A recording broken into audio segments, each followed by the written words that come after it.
बात दलित की नहीं है। दलित कौन होते हैं? अरे दलित हमारे भाई हैं। दलित भी हिंदुत्व का हिस्सा है। तो बात यहाँ दलित और हिंदुत्व की नहीं आ रही है। ये हर व्यक्ति को ये पीड़ा हुई है। जब से ये कल अलवरवाड़ा देखा है, सैकड़ों कॉल मेरे पास आए सबको कि इतनी छोटी मानसिकता इतने उम्र दराज के व्यक्ति की हो सकती है।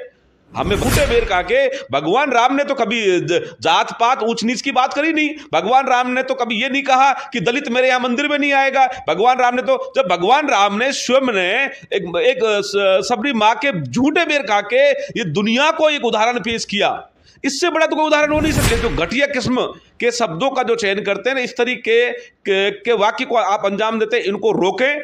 अन्यथा ये जनता आपकी जो सरकार बनी है ना, तो इसमें दलित की भी भागीदारी है। इसमें बात दलित सवर्ण और हिंदू की नहीं है। दलित भी हिंदुत्व का ही राजस्थान के अंदर इस समय जातिवाद भेदभाव का समय चल रहा है। मैं इसलिए बात कर रहा हूं क्योंकि भाजपा नेता ज्ञानदेव आहूजा ने कांग्रेस के प्रतिपक्ष नेता टीकाराम जूली के मंदिर पहुंचने के बाद वहां पर गंगा जल से छिड़काव किया। इसको लेकर के जहां कांग्रेस के तमाम नेता भाजपा पर हमला बोल रहे हैं और ये मामला अब इतना ज़्यादा सुर्खियों में आ चुका है कि भाजपा नेता भी इस पर बोलने से कतरा रहे हैं। इसी को लेकर हम बात करेंगे। हमारे साथ हैं कांग्रेस के प्रवक्ता जितेंद्र सिंह नरूका, जो काफ़ी तेज तराज माने जाते हैं अपने पक्ष रखने के लिए कांग्रेस पार्टी की तरफ से। सर, इस मामले को आप कैसे देखते हैं? क्योंकि भाजपा के तमाम नेता जिस तरीके से अभी अंबेडकर पर जो सियासत हुई, अब ये दूसरा बयान। और रघु जी, मैं आपके चैनल के माध्यम से सभी दर्शकों को बताना चाहूँगा कि भारतीय जनता पार्टी सस्ती और घटिया लोकप्रियता के लिए इस कदर आ गई है कि वो अपने नेताओं को एक पाठ पढ़ाती है।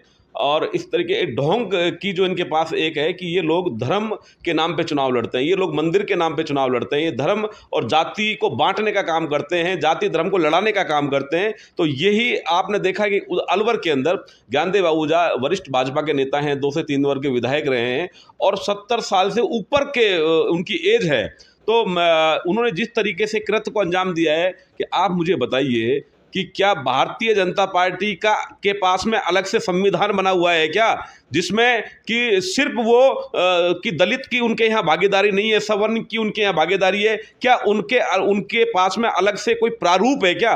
तो ये बहुत ही दुखद है, बहुत ही निंदनीय है जिस तरीके से आहूजा जी ने मंदिर में जाके टीकाराम जूली जो प्रतिपक्ष नेता हैं, बहुत ही राजस्थान के लोकप्रिय नेता हैं, बहुत ही सहज सरल नेता हैं, उनके वो दलित, उनका मतलब दलित होना गुनाह हो गया। आप दलित के नाम पे, दलित से वोट लेना जानते हो, दलित के नाम पे आप सरकार बनाना जानते हो, और जब दलित मंदिर जाता है तो आपको मंदिर जाने से रोकने का काम करते हो। अरे भैया, ये कौन सा ये दोहरा चरित्र है आपका?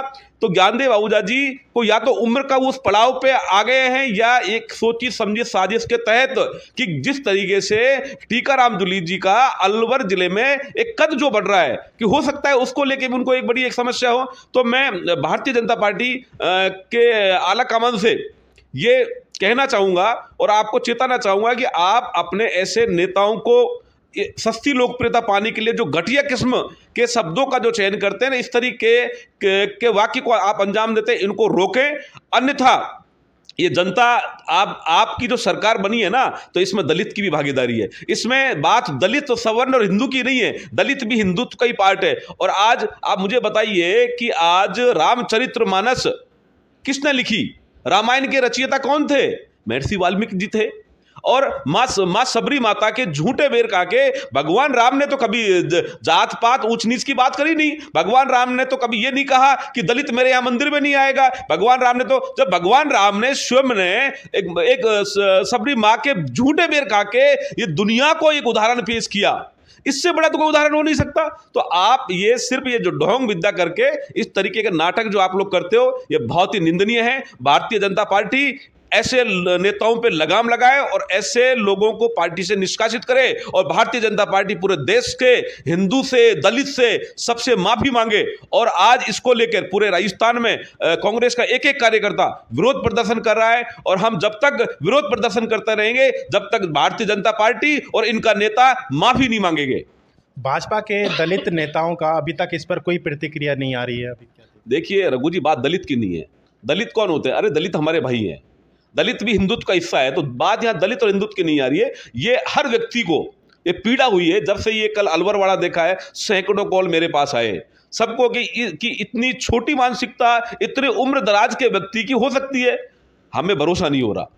तो ये इस तरीके के जो ये बार बार, और ये आजकल तो इन्होंने हिंदुत्व का तो ठेका ले लिया है, ये बड़े बड़े ठेकेदार बन के जो घूम रहे हैं ना, क्योंकि इनका भारतीय जनता पार्टी का काम ही है कि हिंदू मुस्लिम हिंदू दलित लड़ा के वोट बटोरने का काम करते हैं।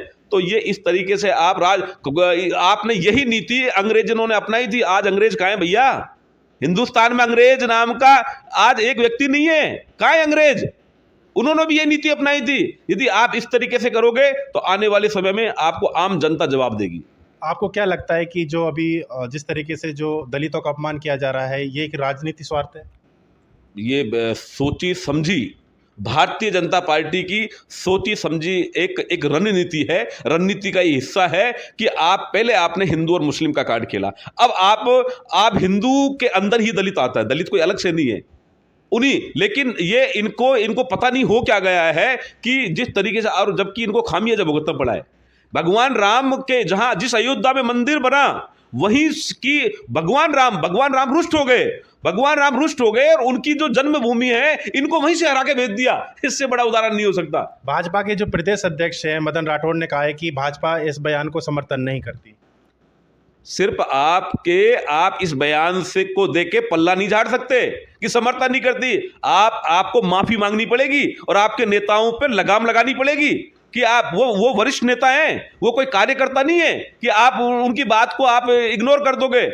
ये इन्होंने पूरे दलित समाज का अपमान किया है। और दलित समाज नहीं, मैं तो कहता हूं ऐसे व्यक्ति हिंदुओं के नाम पे कलंक हैं। भगवान राम ने कभी विभाजन और बंटवारा नहीं किया था। भगवान राम ने तो, जब मैंने कहा सबरी माँ से बड़ा कोई उदाहरण हो सकता है क्या? महर्षि वाल्मीकि जी से बड़ा कोई उदाहरण हो सकता है क्या? ये ऐसे लोग पाखंडी होते हैं और अपनी सस्ती लोकप्रियता के लिए इस तरीके से करते हैं। और प्रदेश अध्यक्ष जी को कहना चाहूंगा, आपको माफी मांगनी पड़ेगी। और आम आवाम 36 कौम में लोग इस बात को लेके विशेष विरोध है। ये थे कांग्रेस के प्रवक्ता जितेंद्र सिंह नरूका बसेठ जी। जिस तरीके से राजस्थान के अलवर जिले के अंदर कांग्रेस के प्रतिपक्ष नेता का अपमान किया गया, इसको लेकर के कांग्रेस पार्टी के तमाम जो नेता हैं भाजपा के नेता से माफ़ी मांगने की बात भी कह रहे हैं और साथ ही उसके ऊपर एक्शन लेने की बात कर रहे हैं।